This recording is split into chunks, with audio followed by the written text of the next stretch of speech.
Welcome to another episode of Money for Nothing, the podcast about music and capitalism. On today's episode, you'll be hearing an interview that Sam did with Lance Scott Walker about his book DJ Screw, A Life in Slow Revolution. Walker is a writer originally from Texas. He's written for nearly everyone you can imagine. Red Bull Music Academy, Vice, Fader, The Wire, million other places. And Sam and I wanted to go ahead and talk to Walker about his DJ Screw book for a couple reasons. Like, one, just it's such a fascinating in-depth portrayal of a really unique music scene, which is like the Houston rap hip hop scene, but particularly the genius that was DJ Screw, and obviously the connection that his work had, not only just in the music, but also within the community itself, and how it really became a foundation that eventually put Houston hip hop and rap like on the map. And also to talk about his legacy and how unfortunately Screw was not really alive to see the sort of success that so many Houston artists ended up having, that he kind of like paved the way for in some ways. It's a great interview. They go in depth about the history of Houston, the scene, and the singular remarkable artist that was DJ Screw. Please rate and review us as always. Follow us on all the socials. Subscribe to our newsletter. We'll be back sooner than later with a new episode. But until then, enjoy this great interview with Sam with Lance Scott Walker.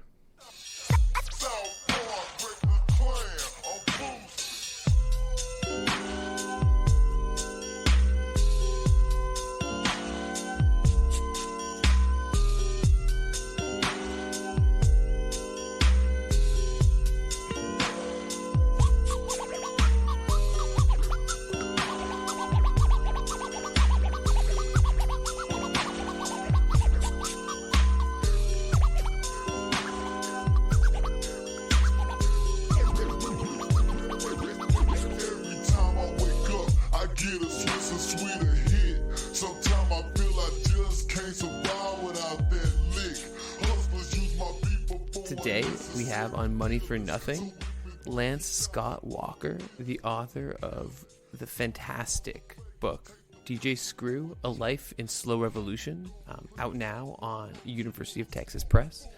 Lance, thank you so much for taking the time to talk. Sam, thank you for having me. And I really can't. I loved this book. This book was so good.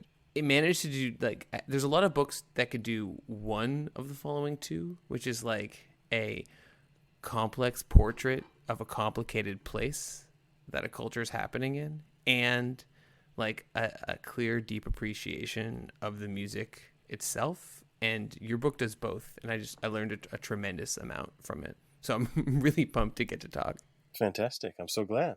So I guess to start with, I want to zoom like way out and talk about Houston, which is the backdrop of DJ Screw's life and career and legacy, in part because, like, you know, Houston is this like Sunbelt metropolis, I think, that has a set of dynamics that mean that I guess what's going on there in the 80s and 90s is related in some ways, but different in many ways from what's happening in a lot of, you know, major centers of Black cultural production, like New York or LA, for a second. So I'm wondering if you could start by just telling us a little bit about Houston and where Houston is at in the 80s and the 90s.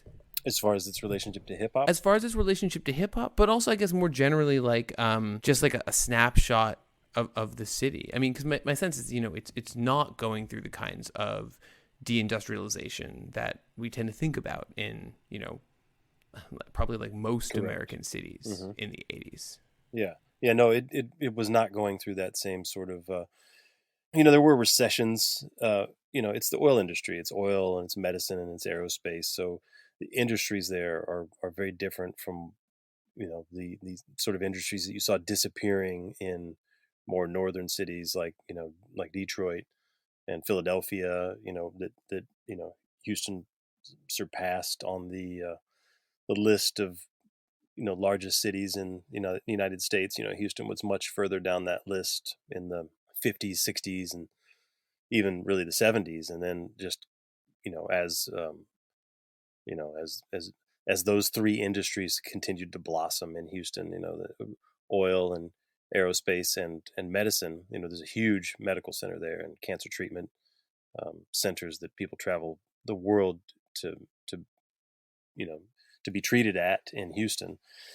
So you had an economy that was largely sort of self-sufficient, and in a way that kind of drew people to Houston and also kept people in Houston. And I think those two things right there led to you know Houston growing to surpass Philadelphia and Dallas, and become the fourth largest city in the United States, and well on its way to becoming the third largest city in the United States, to surpass Chicago. Maybe even by the time of the next census. We kind of thought that might happen by the last census, but the way that Houston is, the actual metropolitan area is much larger than the actual city of Houston, because there are sort of satellite cities around Houston that still factor into the population and factor into the culture, and factor into the whole kind of movement of the city, even if they don't show up in the numbers, as it were. So you've got those factors working for the city of Houston, and you got people staying there. You got some people coming from up north. Their families are moving um, to work in oil and trucking, and shipping, because there's a huge port there. So a lot of that, especially in the wake of deindustrialization, brought a lot of people to Houston in the 70s and 80s, and a lot of those families who were moving to Houston had small children my age. I was born in 1973, and I was born a week after hip hop. The original hip hop party was August 11th, I believe it was, 1973, and I was born August 20th. So you've got that. There's that movement building up north. It's building in New York, and years later it starts building in L.A. And by the time you get to it hits a little bit later in Houston, but by the time you get into the early 80s, there are people in Houston who have brought hip hop with them from up north, and then as a result of hip hop finding its way onto movie screens in the form of Break In and Beat Street, and Crush Groove, and all the movies that were started making their way through cinemas in the mid 80s. You had a scene that was really starting to boil by the time by the mid to late 80s, which is when you see Rap-A-Lot Records rise up as the engine behind the Ghetto Boys, the original Ghetto Boys, and that being an independent record label that didn't depend on attention from New York or LA, really set a blueprint for what was to follow, which is a whole generations of independent artists that stayed in Houston and made music in Houston, and formed uh, a great community in Houston. Yeah. So let's stay in the 80s for a second, because I kind of think from reading your book that to understand what happens with Houston rap music in the 90s, that kind of like that 80s moment just before it is really crucial, because you get kind of this process through which these national sounds start to be kind of begin to become vernacularized, begin to be kind of like rooted in the like musical practices and cultural practices of various communities in Houston. So I mean, so I guess maybe first, like, what was the music scene in Houston like in the 80s? I mean, you said a little bit about that there start to be independent labels, but yeah, like were there labels, were there distributors? Like what was the kind of like infrastructure for those kind of things to happen locally in the 80s? Well, it was it was all independent. It was all James Prince and Rap-A-Lot Records really in the beginning, and uh, distributing locally and then regionally, and then by the late 90s they were picking up uh, more involved distribution deals, with Rick Rubin becoming involved with the Ghetto Boys, and that sort of thing. But really, prior to that, it was locally distributed and regionally distributed, and there was there were I would say there were some local distributors that were picking up on it, but for the most part, it was being handled by the labels and direct to stores. And so and just to kind of touch on what you were talking about with the sound, Houston didn't really have its own sound in the beginning, in the sense that a lot of the artists who made up the early groups were actually from up north. They were from Chicago, or they were from New Jersey and So this is like New York. 86, 87, 88. This is the early Ghetto Boys: Prince, Johnny C, DJ Ready Red. DJ Ready Red was the producer who was making all the beats for the early Ghetto Boys, all the way up through the Mugshot album and on to We Can't Be Stopped, which was their big breakthrough. And he's from New Jersey, and so he brought a northern sensibility with him. MC Wicked Cricket was from New York. He wasn't making sounds, as it were, but he was definitely a big progenitor of the culture as an MC, and somebody who was promoting events and just getting people into hip hop and just spreading the word of hip hop and spreading the music around. That was, he goes back to the late 70s. But the sound, I don't think, really starts to develop until a little bit further in the late 80s, when and maybe just a sort of a natural growth in that direction. Early producers on uh, Ghetto Boys records in particular, and Royal Flush, that group, those guys were from the East Coast. Def 4 was from Chicago. So you're getting all these influences from elsewhere, but at the same time, you've got producers in Houston that were working on that sound and crafting that sound, and crafting a sound that fit the voices that were developing. Which in the beginning, again, you've got local voices like Sire Jukebox, Prince Johnny C, Raheem, who was Mm-hmm. was the first Houston rapper to get a major label deal. So you had those artists, and then Ghetto Boys continue to evolve and shed members and take on new members. And so as you've got new artists like Willie D and Scarface, who come in to the picture, the sound begins to evolve alongside them because they step the game up so much. So then you've got early producers for the Ghetto Boys like Carl Stevenson and Cliff Blodgett, and then people start to come into the picture like Mike Dean, who everybody knows now is a global super producer, but he was part of that early Rap-A-Lot sound, and he was producing for Selena, and I mean he's just been a machine for 3.5 decades now, and he was really central to that, Mm-hmm. that kind of southern funk sound that the Ghetto Boys were developing, that really dovetailed just perfectly with what was going on in LA, a few years later, with what Dr. Dre was doing, even if what Dr. Dre was doing was certainly, you know, more refined, and had he had a lot more resources, at his fingertips, and probably more experience in that sense, because he'd already, produced Wrecking Crew and NWA records, and so you had a lot of things sort of dovetailing into that really brought Houston to a certain point in the early 90s, where the Ghetto Boys broke and gangster rap broke, because not because of the Ghetto Boys, but because of Dr. Dre and Snoop Doggy Dogg, and the Chronic came out, and then also in at this same time you had the availability of CDs, which were easier to make and certainly easier to take around in the trunk of your car in Houston, Texas, Right. than were vinyl LPs.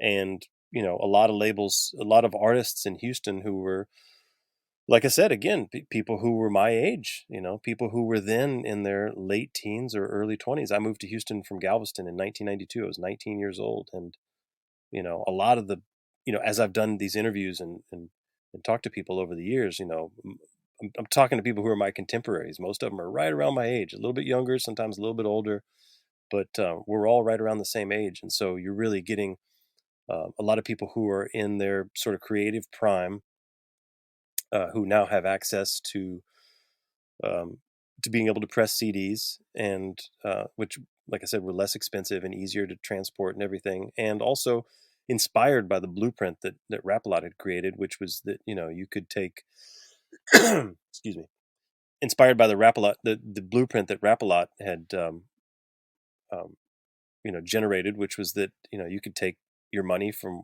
wherever you got it, or if it was dirty money, street money, whatever it was you had, take it and clean it up, invest it in studio time, invest it in artists, invest it in pressing up records, And that there was a local market for it. and there was a local market for it. Yeah, because the people in Houston wanted to support artists from Houston, and Houston has always been a huge hip hop market, even if it's sort of been flyover territory as far as New York and LA were concerned. Yeah, I mean, you also write in really interesting ways about the kind of development of both like Hmm. a hip hop club scene in the '80s, and then also kind of a hip hop, the beginnings of like a hip hop mixtape scene. That there's this, not just when by the time that Rap a Lot starts producing records, is by the time you start getting kind of local talent. That there's already this kind of simmering set of audiences that are kind of primed to listen to this music and to support it. Hmm. And simmering artists who had developed themselves in front of those audiences, because it was such an interactive scene. I mean, they were freestyling, they were battle rapping, they were competing against each other in the clubs, and they were going for blood. Yeah. So can you tell us just like a little bit more about that? Because it's such a fascinating part of the story that there's this kind of, like you're saying, this live freestyle component. I mean, honestly, it reminds me in some ways about what I know about like the early years of bounce in New Orleans, not that far away, I guess, where similarly there's this like live freestyle club scene that ends up having there a huge impact on kind of like the verbal style of bounce artists, and here maybe an impact on the kind of freestyle heavy approach that Screw ends up taking. Yeah, I mean, I don't know that I could say for sure that the what was going. So what we're talking about is like mid '80s. In Houston, there was a club called Rhinestone Wrangler, which was actually like a kind of a it was like a country bar. I mean, that's where the name comes from. I mean, Astounding name for a club. yeah, I mean, Astounding. yeah, because we're talking about everything going on in the wake of Urban Cowboy, and the whole country scene that was going on in Texas, and really everywhere. There was a lot pop. The country had a huge pop revival in that era, and I was aware of it because my dad was playing in Western swing bands, and so he was playing at Gillies and Eve's Rusty Nail, and the 12th Street Inn in Galveston, and all those kinds of places. So anyway, so but I'd say like by the kind of the mid '80s, some of that had passed, and so this place was available, and there was a DJ in Houston named uh, Steve Fournier, who took over the place as a promoter, and brought along with him uh, a promoter named Big Steve, and a DJ named RP Cola, and they started hosting, and it was just strictly a hip hop club, which did not exist in Houston before that. There were certain clubs that would play hip hop, but for the most part, it was that music for club owners. They're like, well, you're not gonna play that music, so DJs would kind of have to sneak it into their sets, and nobody was ever really given license to just strictly play hip hop until the Rhinestone Wrangler, and it turned out that audiences in Houston really wanted to hear that, and so they came out in droves, and they came out every night, and on Sunday nights in particular, that was when they would have the big battle rap contests, and so they would have Mm-hmm. basically like a battle rap contest that was a later part of the evening that people would look forward to. They're playing music all night, and people are dancing, and other people are just hanging around drinking and that sort of thing. And then they'd have the big battle rap contest, and then closer to the very end of the night, they'd have what was called the cap rapping contest, which was really like rank rapping, like insult rapping, like going after each other kind of rapping. And so this is where like the early Ghetto Boys, and really Willie D in particular, started to really shine, because he loved going after people. And in the group Royal Flush, those guys were involved. A guy named Romeo Poet, who, if you've ever seen the Hip Hop Evolution that focused on Houston, they did an interview with Romeo Poet, which I was so glad to see, because he's such an unsung and kind of forgotten part of that Mm. puzzle, because he just didn't really release a whole lot of records. He's on a few records, but there were guys in that scene who were um, developed into really amazing artists, because they were like battle tested. They went out on Sundays. Maybe they had some rhymes that they thought up, or they were just really quick on their feet and they could go after each other and just rank on each other. And that was the part of the night that the earlier part of the night was like, if you won that, you got $100 or whatever. But like the real crown jewel of the night was if you won the cap rapping contest, if you won the rap attack contest is what they called it. And so this scene, um, really gave birth to a whole style that really Willie D pioneered. Just a whole rhythmic style that you could hear. You can still hear it. You can hear it just echoing through Houston rap over the decades. Willie D doesn't get the same kind of attention that Scarface might, because Scarface is just known on so many different levels. But Willie D was really such a huge influence on what was going on in Houston. And you had a radio show going on at that time too, the Kids Jam, which was on KTSU radio. It was on Saturday mornings, and started off as a kids show, right? And then kind of slowly became a rap show. Well, they called it Kids Jam. I mean, it started off as a kids show in the sense that like the DJs were kids, they were students. They were college students, but they were students. So they were young, and so they just called the show Kids Jam. But that's a good question. I don't know. I mean, from my understanding, the show started in 1983, 1984. Nobody could ever really give me a firm date on that. But what I know of it is as it when it became a hip hop show. I used to be able to pick it up in Galveston on Saturday mornings, and so I was listening to it. I didn't really know who I was listening to. I had no idea that it was all these influential people, because the people who were on that radio show ended up becoming really super influential DJs, and some of them still out there working today, like Jazzy Red and Lester Sir Pace and Marcus Love, and the people who are still working in radio, and so you had those things going on in Houston in the mid to late 80s, and that's right at the time where DJ Screw relocates from Smithville to Houston. And so I don't believe that he ever got to go to the Rhinestone Wrangler when all of that was going on, but certainly the reverberations of that scene were making their way through the generation that was younger than them, and which would have included DJ Screw. He's younger than all the Ghetto Boys, and so that influence I think was still kind of reverberating as Rap-A-Lot Records was sort of picking up steam and releasing records by Royal Flush and Def 4, and they didn't release Raheem's first record, but they released a record, his second album once he left the major, and of course all the Ghetto Boys records, which the Ghetto Boys were the first group in Houston to release. There were hip hop records that came out before Ghetto Boys, but Ghetto Boys were the first group to release more than one record, which is a big deal. Like there was a kind of a hip hop record came out in Houston in 1981, and there was a few in 1983 and 1984, but they were just one-offs, and they were important. Don't get me wrong, but once one group starts releasing multiple records, it really starts to get into people's conscious, and they were doing shows, and they were outrageous, and so Ghetto Boys are really that central part that allowed they ran so everybody else could walk, you could say.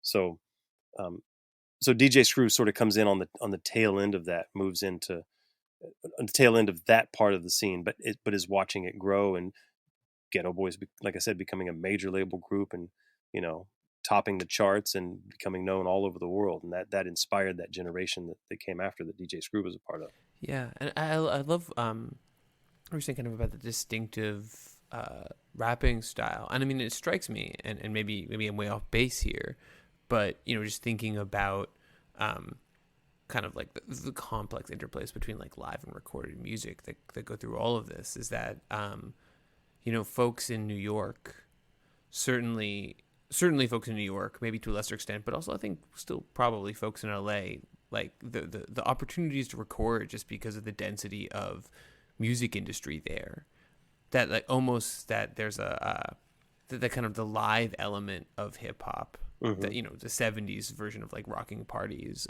stays alive like longer in a place like Houston, or is almost like reinvented, and that helps to shape the kind of the lyrical style, or at least the flow. Yeah. I mean, the live element I think was huge, because you don't have you probably didn't have the same sort of, in New York you had multiple clubs. You had downtown, you had Bronx, you had stuff that was going on in Queens, you had stuff that was going on in Brooklyn.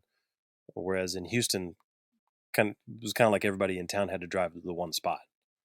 But that gave it a particular energy, and I think that spread that style throughout, um, the various kind of satellite neighborhoods that make up Houston. Whether you're from the north side or you're from the south side or wherever, that really brought the city together in the beginning. Of course, it sort of splintered, years later as the scenes kind of grew and sort of grew apart. But the style, continued to the style continued to travel throughout Houston, regardless. And I think people just, because those early records became such classics, and those early records were based on all the skill sets that they had developed in the clubs. So you kind of said that Robert Earl Davis Jr., better known as DJ Screw, kind of moves to Houston in this period of time. So I'm wondering if we could kind of pick up his story a little bit. Where's he from, and how does he first get into music and into DJing more specifically? Well, he's from Smithville, in the sense that his family's from Smithville. Smithville is in the hill country of Texas. It's kind of equidistant between Houston and Austin. I think a little closer to Austin, and much closer to Austin actually.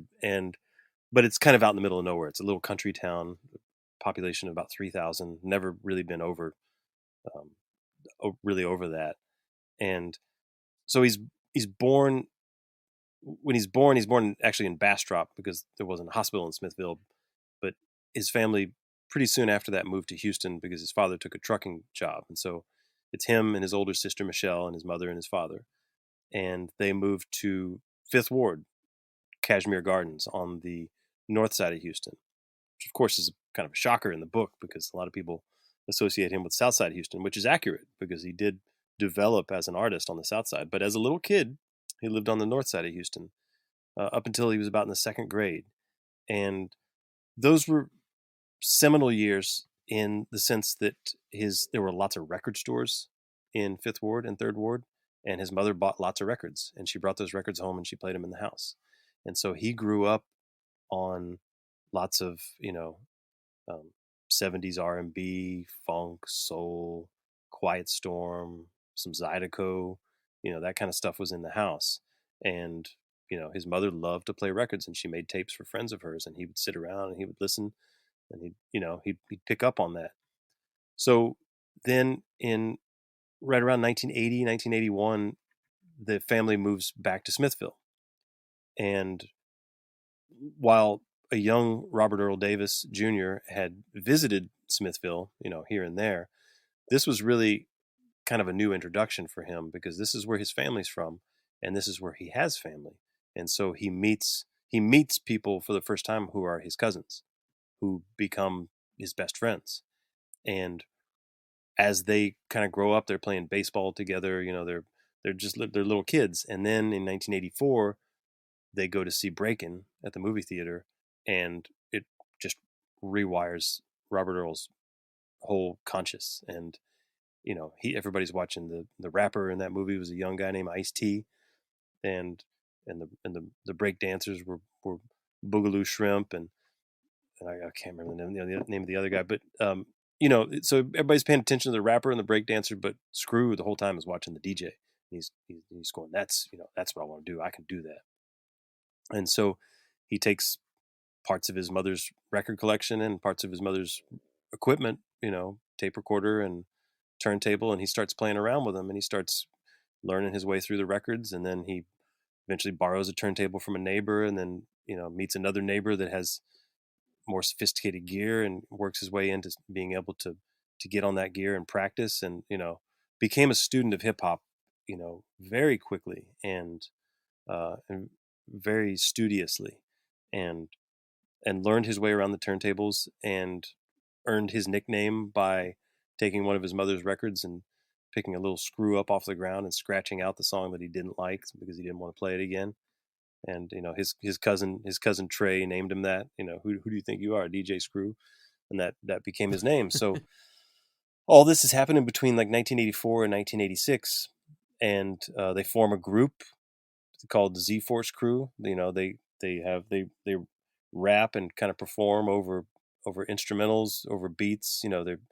They got a record by Dana Dane. They got a record by Timex Social Club. They were getting all the early hip hop that they could get their hands on. Screw's sister Michelle had a friend who was a DJ who, brought lots of hip hop records around. He would DJ all over the Hill Country, and he would go to Houston to buy records. And so he had a lot of the new hip hop stuff and turned Screw onto it that way. And so by the time in late summer 1986, his father, who lives in Houston at that point, his parents had split up, and that was the reason that the family moved back to Smithville, because they had split up. He had stayed in Houston that whole time.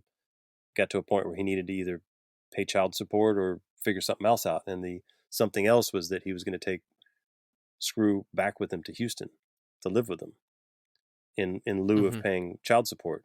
And so that's what happened. And so in late 1986, Screw moves to Houston with his dad, and his whole life changes because, he's pulled away from his cousin Shorty Mac and his cousin Larry, who he'd formed the group with and who he had a really special bond with, and because they'd really discovered hip hop together and kind of grown up through hip hop together.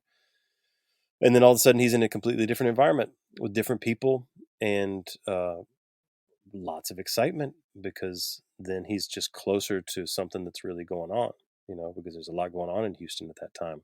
And so that new environment and the time that he now has to himself, because his father was a truck driver and was away a lot of the time, gave Screw that much more opportunity to develop his craft as an artist. And then, he and his father moved from a house that they lived in into an apartment building where lots of people lived. And by lots of people, I'm talking about it's an apartment building that stretches several blocks, and hundreds of people live there, hundreds, if not thousands.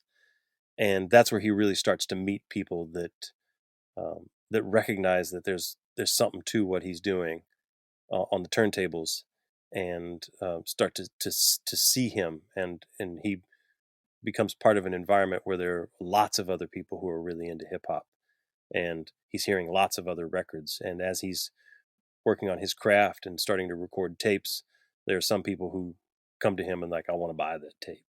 And so that really starts a whole new chapter for Screw right there. So it was really important in the end that he ended up moving to Houston, even if it wasn't necessarily in his plan, and certainly didn't necessarily maybe feel like the right thing at first, because he's being pulled away from his mother and his sister and his brand new baby niece, Shamika, and his cousins, and really everything that he'd come to know over the last, 5 or 6 years of his life, and put into a completely new environment. But, everything happens for a reason. I mean, I also want to think about just like, so she said he starts making tapes in this period. And I feel like it's worth taking a second to just like, I guess, dwell on that technology. Because, I mean, tapes, like portable cassette tapes, Walkmen,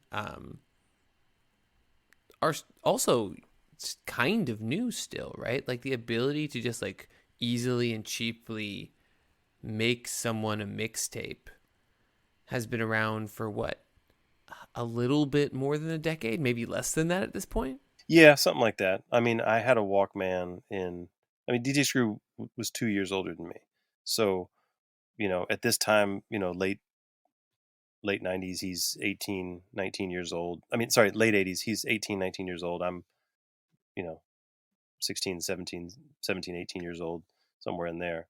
And I'd had a Walkman for a few years then. And I think actually maybe earlier than that, I had a double cassette deck, so yeah, the technology was out there, and certainly at a certain point it was really ubiquitous and everybody had them. But mixtapes were still the way to go. CDs barely existed at that point. They did exist in the sense that, like, if you happen to have a CD player, which nobody I knew did in the late 80s, I got one in 1990, and even then that was just because there was, then stuff was really starting to come out on CD. But before that, you bought everything on cassette or vinyl. And but Screw never took to CDs because, number one, in 1990 you couldn't burn a CD. Maybe you could if you were on a certain level, if you were super tech savvy or that sort of thing. But the whole notion of like burning a CD for a friend was not in place for many years, until many years later. I'd say mid to more like late 90s was when you could. And even then, when you burned a CD, it would take like an hour to burn a CD. I mean, if you bumped the table, it was toast. As a matter of fact, Yeah, and as a matter of fact, the application that you would burn your CDs with was called Toast. Um, but but mixtapes were the way to go, and he was just making some mixtapes for friends at that point. I don't think that he ever necessarily, at that point, I think he wanted to be a DJ, but I don't know that he really had eyes on it becoming a profession in the early days, until it got to the point where like somebody wanted to buy one of those mix CDs. I mean, those mixtapes. I want to pay you for that. That kind of turned everything around for him. But he was definitely married to that format. I mean, if you jump ahead years later, he never converted over to CDs in his lifetime. Right. He loved vinyl and he loved cassettes, and I think that he maybe hadn't quite discovered this yet, but cassette tapes would become central to his sound because, there's something to the sound of a cassette. It's sort of a dead end, right? I mean, it's not, it doesn't have the kind of life that vinyl has, and it certainly doesn't have the clarity that a CD has, but the music sort of sinks into the tape in a different way. Yeah. That it doesn't on vinyl, and it doesn't on CD. And I think that later on, as the years developed, like I said, it's probably a little too early for him to have necessarily perceived this at this point, but I think as the years went on, I think that the fact that each one of his tapes that he was putting out into the world had been taken down a couple of generations by the dub, by dubbing it, because he would record everything on an 8-track. This is jumping ahead a few years technology wise, but he would record everything on a multi-track recorder, and then he would take that and he would slow it down with the pitch control on the multi-track recorder and make a master. And then that master cassette is the one that he actually made all the dubs from. So the tape that you get is already down 2 generations. Mm-hmm. And I think that was really important to his sound. I think that there was something to that he kind of knew how his sound was going to print onto cassette, and it gave him an extra little bit of road for the music to sort of sink into, kind of die its way into the tape, as it were. Yeah. No, that makes a lot of sense. That kind of like medium specificity of the sound. Yeah, definitely. I mean, it's also because of the analog nature. I mean, there's like a like almost like a natural scalability. You know what I mean? Like it a 7-inch, right? You've got to put down your money and buy, go to a pressing plant and make X numbers of 7 inches. And it's like an investment, and then you have to sell them or not, right? And I feel like thinking about the way that, his career gets started, because my sense from your book is that, he's DJing out, but pretty quickly people start wanting these cassette tapes. And then increasing numbers, he's got this big stack of people's orders that they write down all the songs they want. And that in some ways for someone coming up, without like a ton of like investment money to like press a record or something, the sense that you could make, 1 copy or 2 copies or 4 copies or 8 copies kind of like at home, like kind of almost like a cottage musical industry with tapes, seems like it gave it a lot more flexibility than kind of like grassroots flexibility than you would have with having to, interact with a more formal part of the music industry at that period of time. Yeah, but it was more cottage industry than even you indicated, because those early tapes were just 1 copy. He didn't make copies. The earliest tapes that he made, only 1 person had each one of those tapes. So they were personal tapes. It was years before he got to the point where he was actually making dubs of those tapes. It was years later. I'm talking about, this era that we're talking about when he's first making the tapes, we're talking about late 80s, but really very, very late 80s and early 90s, 1990, 1991. 1992, and even into 1993. They're single tapes, single cassettes that he's making for people, $10 a piece. And then, once in 1994, again, this is jumping ahead a little bit, but 1994, once he gets his own house and he can record around the clock and have people over his house anytime he wants, it really opens up everything for him. And then that gets to the point where he starts, that's when people really started getting turned on to his music, and his music really started to spread. And that's when he said, look, I'll make a personal tape for you, but I'm also going to make copies of it. And that was when that part of it really came into play, the kind of mass production aspect of it. So, which is really fascinating because that really amounts to the last 60% of his career. If you were to argue that his career sort of starts in like 1989 or so, when he starts to get his first DJ gigs and sells his first tapes and that sort of thing, and all the way through to his death in late 2000, you're talking about 11, maybe 12 years if you're being generous right there, maybe 11, 12 years of his career. And he didn't start to mass produce really until like 1994. And so everything that exists before that existed as a single copy, which makes it all that more impressive that that his music was spreading through Houston. People were making copies of those tapes, no doubt, themselves, but he wasn't. And not until like 1994, somewhere in there, that's when he started telling people, look, I'll make you that tape, but I'm going to make copies of it and I'm going to sell them. And that's when he started, buying up boxes of tapes and starting to buy the double cassette decks and started turning it into an operation of his own. So let's talk through that like 1990 to 1994 moment, like, because this is the period where he, in collaboration with a couple other folks, really starts developing what's gonna become like the iconic DJ Screw sound. And so maybe you can talk us through that, talk me through that a little bit. Like, how does the slowing down happen? How does the double tapping happen? It's such a distinctive musical approach. Well, the double tapping, neither of those are new techniques. There's DJs that have been double tapping forever. There are we've all owned a 45 record that we didn't study close enough and put it on the turntable and started playing it at 33. And sometimes, the more adventurous ones of us have just left it like that and just let it play through. So those techniques were not new. The slowing down came from, and the double tapping too, for that matter, although they were not necessarily employed at the same time. Those influences came from a Houston DJ named Daryl Scott, who preceded Screw by a full generation. He was active in the late 1970s, and by the early 80s was running off copies of his own mixtapes that he was making. That he was like kind of a more funk soul party DJ, but as hip hop records, he wasn't like a hip hop DJ to begin with. He was a DJ, and as hip hop records started coming out, he just seamlessly folded them into what he was doing. So everybody associated Daryl Scott with like this sort of rise of hip hop in Houston because he was on it immediately, right as it came out. He was on it. And so, by 1983, 1984, Daryl Scott can't run off enough tapes to satisfy demand.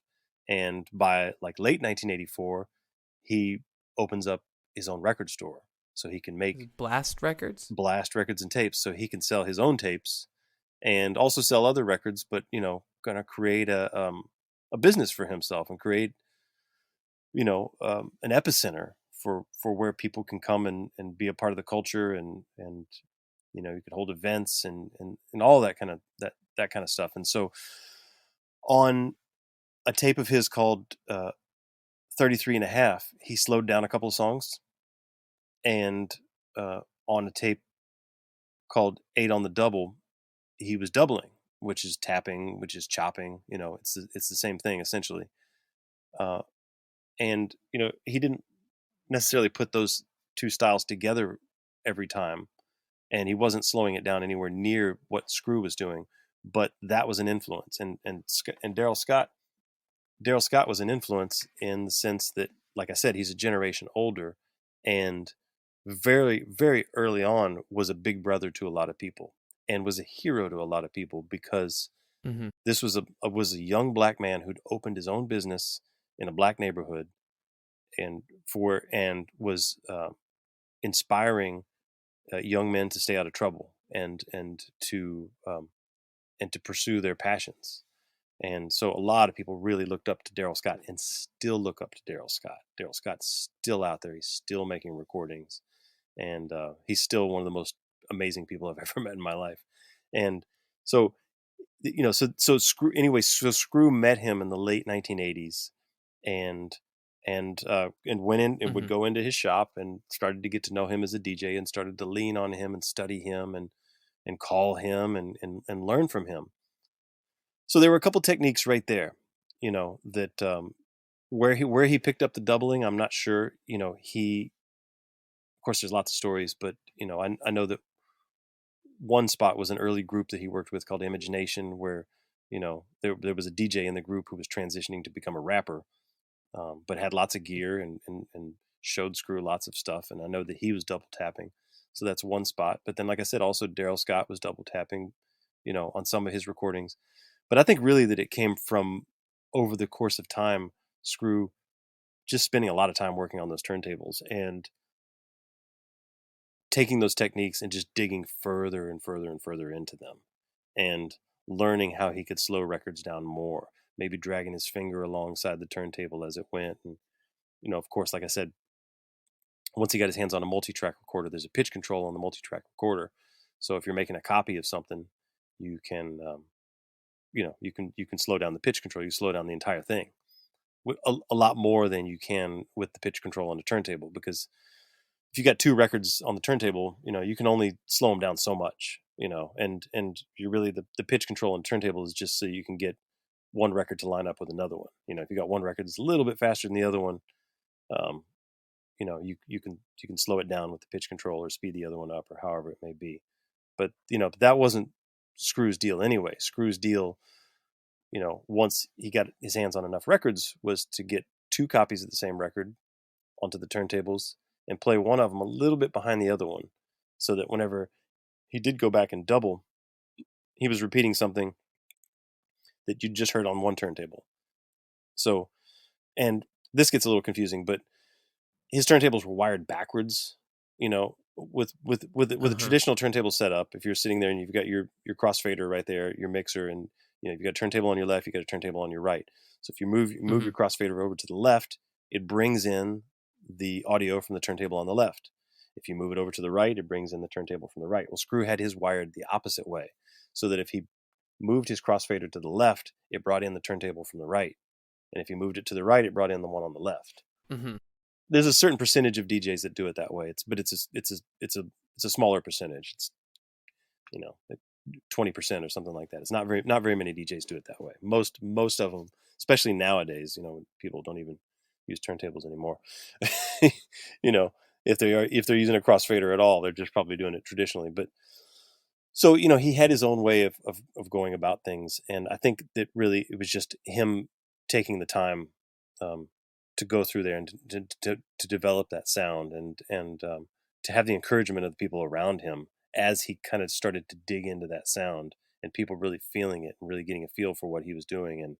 And also at this point, this is a point really where Daryl Scott's run was throughout the 80s and into the early 90s, but there was a point where he was kind of growing up and moving on, and got married, and got a different job, and Blast Records stayed open that whole time, but he had other things that he was doing, and he wasn't making tapes with the same sort of regularity. So DJ Screw sort of filled a void that was left therein, and did so by developing a sound that was just thirsty for voices to be in, you know to become a part of it too, which was the whole next phase.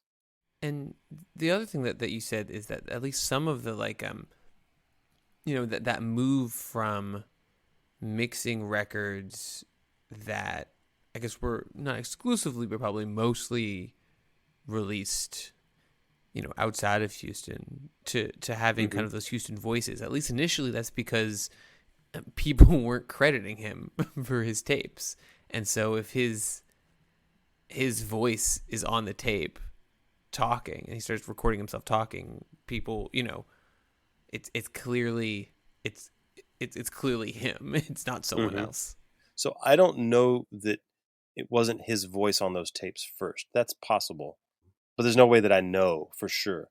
But what I do know is that early in the game, that when he first got the equipment where he could do so, he started recording shout outs on the ends of tapes. Okay, here, I got your tape ready.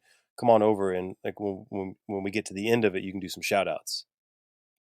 And like I said, as he got a multi-track recorder, that became possible because then he could mix the tape, and then they could go back and they take a microphone and do some shout outs over it. And those shout outs persisted over the period of a couple of years, really until he moved out of his dad's house and moved into a house with his girlfriend, and got to the point where people could come over and actually freestyle and actually, you know take time and really go for it. So, but his voice was on some of the early tapes.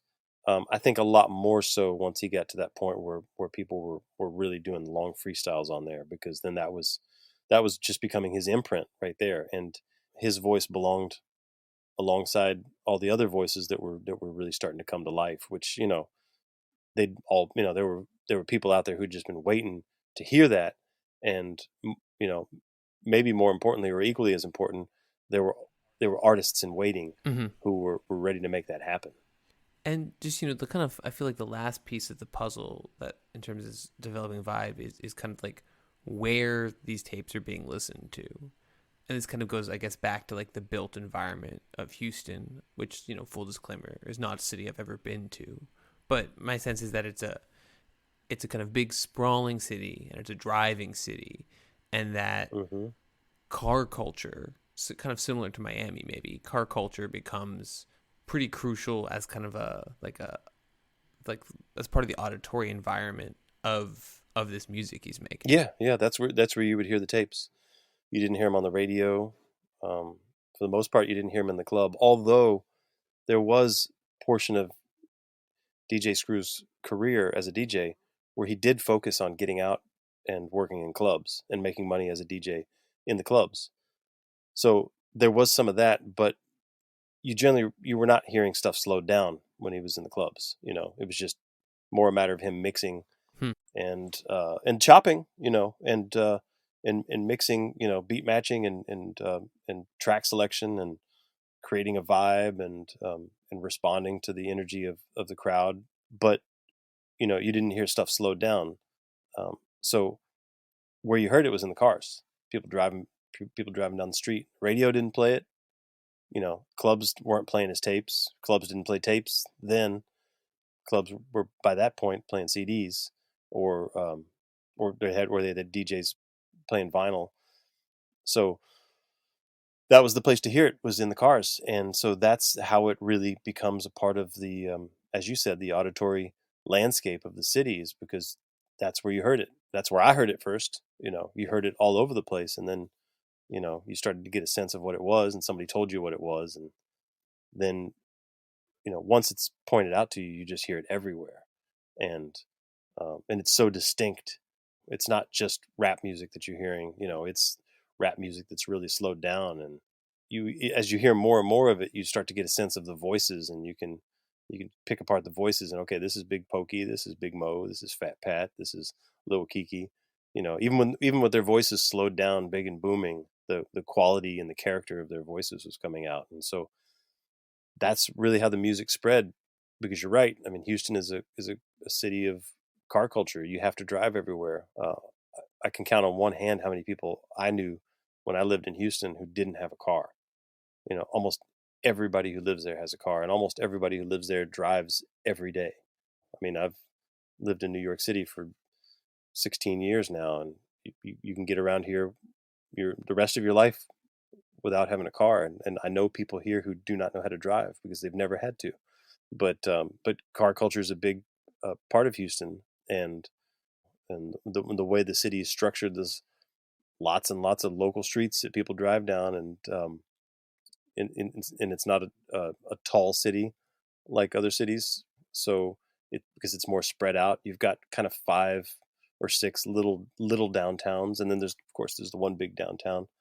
But there's a certain way that the sound of screw music travels through Houston, and it's really unique. It's hard to describe unless you're there. But I've heard DJ Screw here in New York, in Brooklyn, and it sounds very different, bouncing off of a bunch of brownstones and like 4-story buildings, than it does bouncing off of, 1-story houses with yards surrounding them. There's just it fits so perfectly. And it's not to say that it doesn't fit in New York City. Of course it does. But there's a certain way that music wraps itself around the landscape of Houston that is just impossibly perfect. And I think that's why so many people got turned on to it so quickly and saw themselves in the music, heard themselves in the music, if you will, because not just because they were talking about their streets and their neighborhoods and talking about the ways that they customized their own cars or the cough syrup that they were drinking in their own styrofoam cups. That was all part of the culture that you were hearing about on the tapes. But there's also just a certain way that music sounds in Houston that's just inescapable and just so perfect. Yeah. That's really, really interesting. And so that next step where you start having all of these Houston voices, I guess 90 through 94, Screw is kind of increasingly established. He's making some real money from making tons and tons and tons of these personalized tapes. He's DJing some. And then, like you said, he gets his own space. This is the famous like wood paneled room, right? And he starts kind of creating this set of artists who kind of circulate around him, who are down to kind of take part in these like almost sounds like, from the way you describe it, these like hypnagogic, like starting late at night, going for hours and hours, live freestyle sessions that Screw transforms into this incredibly extensive series of mixtape releases that he starts just like pouring out into the city. Yeah. Well, like I was saying before, I think that there were artists who were just waiting for something like that to happen, for them to have a platform like that and a way for them to express themselves, a safe space that Screw created for them, where he'd pass the mic around the room, sometimes with people who all knew each other and sometimes maybe not. And, he'd lay down a bed of music and set a vibe, and that microphone would go around the room, and it might be passed to somebody who's just itching to get it out, and maybe he or she has some lyrics that they've thought of or some freestyles that they've been kind of playing with, or maybe they're just going totally off the top of their head, but either way they're ready for it. And then sometimes the microphone will get to somebody who's maybe not ready for it, but who learned something about themselves in the process of having that free space to experiment in and to really share something with the room and also with the city, because everybody at a certain point became aware that, like, this music is going to get out. It's going to be everywhere, and it's a reflection of what happens in that room, the live aspect of what happens in that room, and the way that Screw encourages that experimentation and that expression of self. And I think for some people that turned them into artists, that made them into artists, and because he was supportive of it, and he allowed them to have that room to do that. And for me, like an old punk rocker, like that's my connection to Screw, because I see punk rock, I grew up on hip hop and punk rock both, and I always saw both of them as, I love Ian MacKay's definition of punk rock. He says it's free space. It's a free space where you can do what you want to do, and as weird as it is, and it's okay, and you've got permission to do that. And I've always felt like hip hop, you can make an argument one way or another whether it's still like this, but it certainly was like this in the beginning, and I felt like this. And I really feel this with Screw's music, was that he was creating a free space. he was allowing people to be punk rock. And the fact that he wasn't going out and trying to get major label deals or to sign artists and make lots of money off of them or anything like that, that he was trying to keep everything really street level and really, distributed by him, run his own business, and to help the artists grow from his epicenter. I think that's incredibly punk rock. And it's a really beautiful thing that he did for a lot of people. And I think that's why you see that dedication to him to this day, and the way that people talk about him, and the way that people think about him, and the way that people keep his legacy alive. And you can see that in these artists that I was talking about who came up on his tapes, maybe as just like neighborhood freestylers who weren't necessarily going to embark on careers as rappers, but now they are. All of them have different stories. All of them, are from different neighborhoods. They grew up under different circumstances, and they've got different families and different groups of friends. But all of them have that connection to Screw, and a lot of them have been given that, or should I say, collaborated on and grew that with DJ Screw, and have grown into like really amazing, prolific careers. Look at Lil Kiki. Look at Big Pokey. Look at ESG. Look at Lil Flip.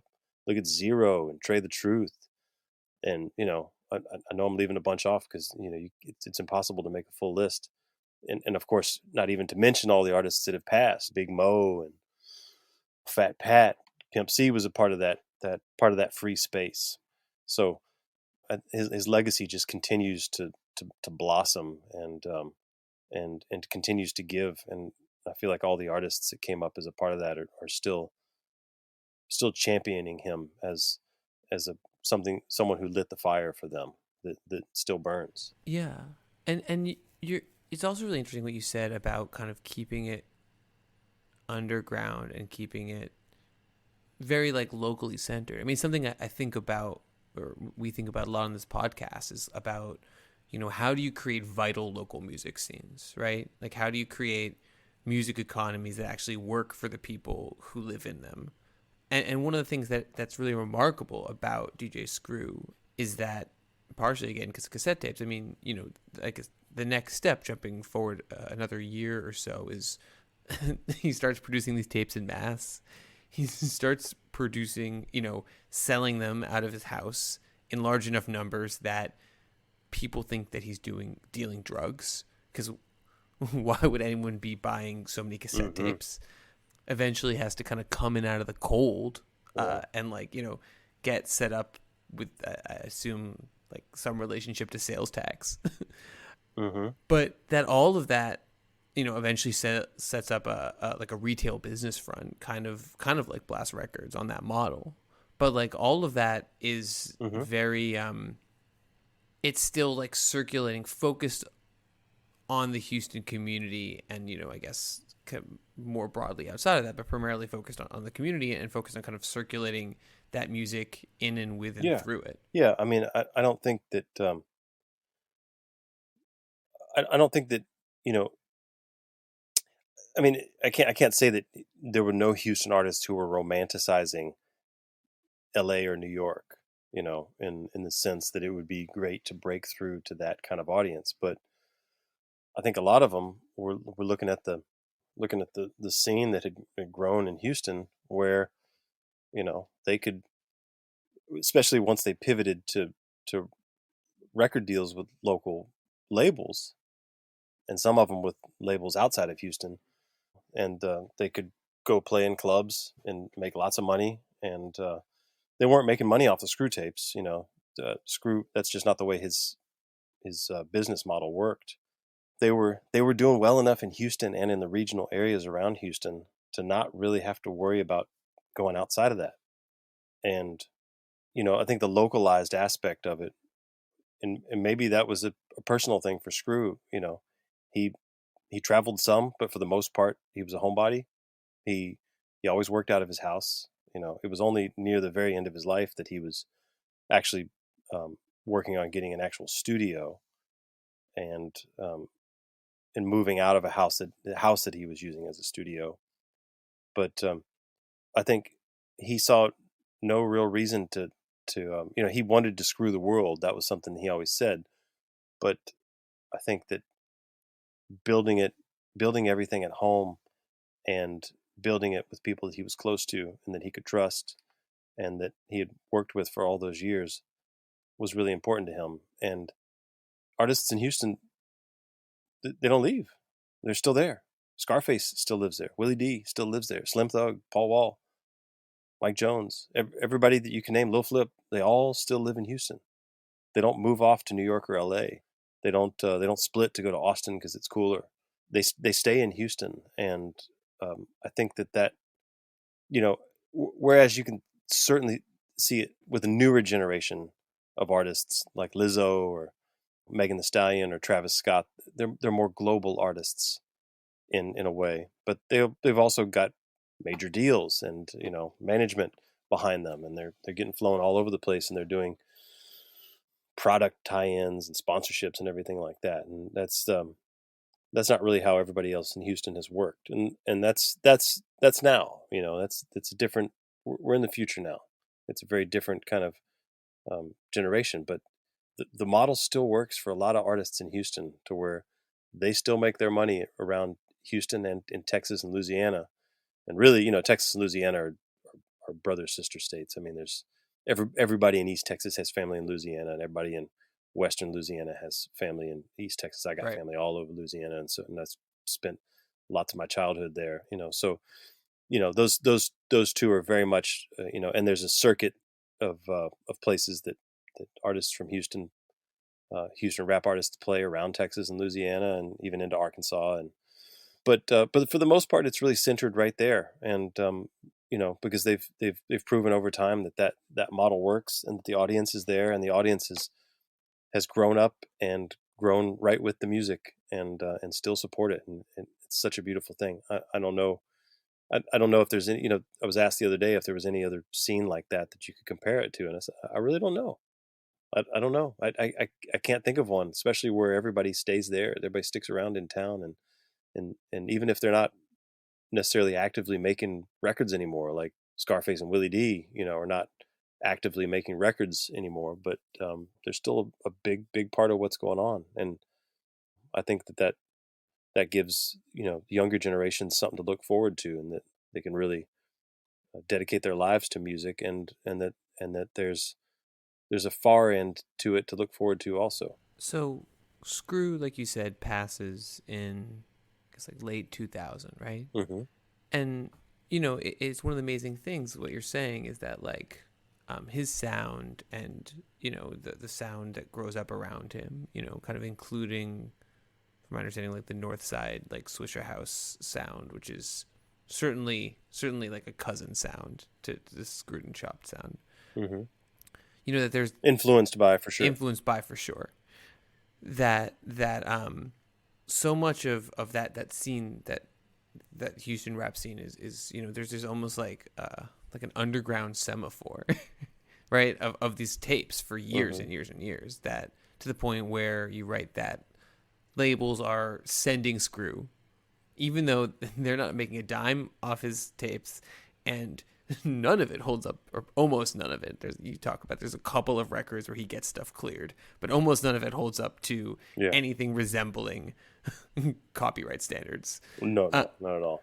That there's this kind of like, this is a way for, it's almost like a radio station in a way. Like, this is a way that it is possible to for this community to hear a certain set of artists, and for people to break, and for people to come up, and then it creates this really like vital musical conversation.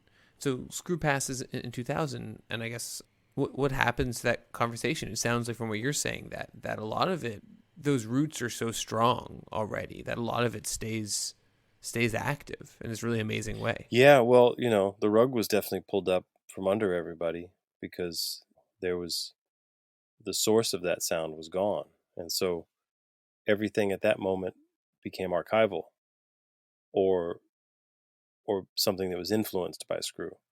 Screw was a Southside DJ, and everybody who got into his house, for the overwhelming part, was from the South Side. There were a few straggling North Siders that got in there, but for the most part, Southside Houston and Northside Houston throughout the 90s were playing the whole wrestling soap opera kind of game of just going to war. East Coast, West Coast. You had the whole East Coast, West Coast thing going on with hip hop, Biggie and Tupac and everybody, and you had a reflection of that going on in Houston. Northsiders couldn't get into Screw's house, and they were better set not to drive blue cars down to the south side, just like you were better set not to drive a red car up to the north side. The reality was that people who lived on the north side of Houston loved that sound also, because that part of Houston still sounds good when you play screw tapes in it. And so, and they had a lot of talented people up there who wanted to experiment with that sound. And so that's how you get Michael Watts and OG Ron C and that whole scene. And so they started this Swishahouse label in the mid 90s, and influenced by Screw for sure, and influenced by Daryl Scott as well. And they brought up a whole cadre of artists under them, that some of whom started off as interns and then became artists, Paul Wall and Chameleonaire, and then Slim Thug, Mike Jones, Magno, Lil Tiger. There's a whole Archie Lee from the north side, the whole Kuda Bang, bunch of artists from the north side that wanted to create something slowed down, and we're feeling the same rhythms that came through in the chopping, and that's how you get Swishahouse. And so what happened in the wake of Screw's death was that the Screwed Up Clique kind of scattered, because they didn't have a central gathering place anymore around Screw, and really, in a lot of ways, that central gathering place had been sort of broken up in the years preceding that, as Screw moved out of the city of Houston and into a couple of little cities that are to the southwest of Houston, Sugar Land and Missouri City. He moved his studio to Missouri City and his house to Sugar Land, and started building a studio in an area called Sharpstown. But they sort of largely scattered, and really right around this same time, the 9/11 affected the music industry in ways that people only realized really years later, and a big distribution hub in Houston for artists called Southwest Wholesale shut its doors in early 2003, and so that was a way that people could press and create music independently and get paid for it and make plenty of money off of it. And so once they cratered, then the big design house in Houston, Pen and Pixel, also cratered. And this really just pulled out another sort of rug from underneath Houston artists. And it was that really around that time that you started seeing some artists go to the major labels like Lil Flip. And Swishahouse had continued working all this time and was working their way up, was had a lot of momentum behind what they were doing, and had some of their artists positioned in a way to where with distribution deals to where if their records did well enough, they could be upstream to a major label. And because of the song Still Tippin', which came out, the earliest version of that came out in 2004, and then a remixed, different song with a different beat on it came out in 2005. All of this kind of energy taking up in the vacuum that was left by Screw, and really a lot of factors that were going on. That the money was falling out from under CDs, because of stuff like MySpace and the way that you could start to put your music online, and so people were pivoting towards that, and people were a lot more connected through their mobile phones and through the internet. Death of record stores and and so what happened was that, like, all of a sudden an entire scene that had been building for all these years in Houston was all of a sudden, bam, in the spotlight.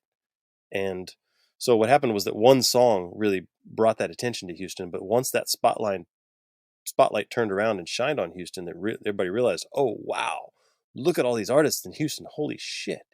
And so there's this whole scene that sort of blows up in 2005, but it was all simmering in like 2003, 2004, and brought a lot of attention to the city. And I was I was witness to it because Peter Best and I had started working on our books right before that. And so we got to kind of ride that wave and see what was happening as all this national attention turned to Houston. And, I've always felt like, the vacuum that Screw left was kind of what made that possible in some ways. And I have to wonder if Screw had lived and had been able to see through his vision of what he was going to be doing with his new studio, actually pressing his stuff on CDs, taking internet orders, producing in his own studio, and again at any hour of the night because it was going to be away from a neighborhood this time, and actually he'd be able to create sort of nonstop and really open up his entire world. I have to wonder how different things would have been if he would have lived, and if all those dominoes still would have fallen in that order, with Southwest Wholesale, with Pen and Pixel, with Swishahouse, with Still Tippin', with everything. I think it would have been a completely different scene. I think that those artists like Paul Wall and Chameleonaire and Mike Jones and Slim Thug, I think those artists still would have broken. I think those artists still would have, because they're all amazing artists. I think that they still would have risen up to national attention. But I have to wonder what order all of that stuff would have happened in if DJ Screw would have lived. And if it would have left, been coming out of like a more, I guess like a healthier local scene than one that had been rocked, like you were saying. Yeah, a really fractured one. Yeah, exactly. And because that was the first, Fat Pat was the first high-profile death from the Screwed Up Click, but he was murdered. DJ Screw died as not from a codeine overdose, but from definitely the consumption, his overconsumption of codeine promethazine led to his death. There were many other factors at play. He didn't sleep. He didn't have a good diet. He didn't exercise. He had an enlarged heart. He was obese. There were lots of things working against him. But that really opened up people's eyes to the dangers of codeine, recreational codeine promethazine. And so, yeah, everything changed in the wake of his death. And his legacy just continues to live on, and it never ceases to amaze me how much it grows all the time.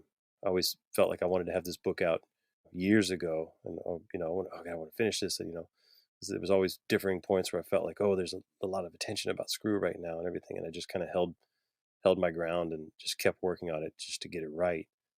And this whole time, there was always kind of this fear that like, people won't be interested in DJ Screw anymore at some point, but that's never happened. You still see his face painted on walls in Houston. You still hear his music everywhere. You see people with shirts with his face on them. You see people with tattoos of him on their arms, and he's very much alive in the city of Houston.